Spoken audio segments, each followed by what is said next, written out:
Olá, eu sou o André e chega ao mercado novos produtos para eletrônica em geral. Eu apresento a vocês o módulo de som wt588d e criamos a versão Arduino, que é essa versão para serem colocadas nos seus como shields em seus Arduinos. Bom, basicamente o som que sai ele pode ser usado, ou seja, ele pode ser acionado em alto-falantes, desde que as características sejam 8 ohms e 0,5 watts. Com certeza vocês conseguirão também acionar alto-falantes de 1 watts nesses módulos. O módulo é composto por uma memória externa, um tocador e o gravador USB para SPI. No próximo bloco eu vou abrir o programa que virá junto e vocês verão como transferir o som do seu computador para os módulos e depois serem acionados em seus Arduinos, se for usar as shields, ou nos módulos para avisos sonoros, alarmes, músicas e robótica, o que a imaginação permitir.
Isso é mentira. Vamos ver o gatinho?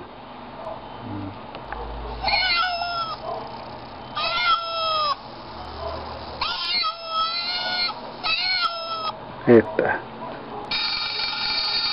Tá atendendo o telefone.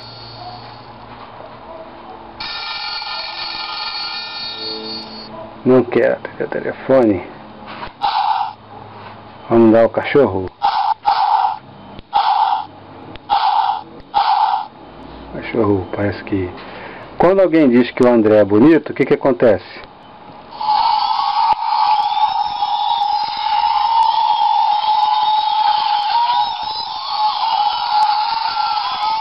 Obrigado, menos.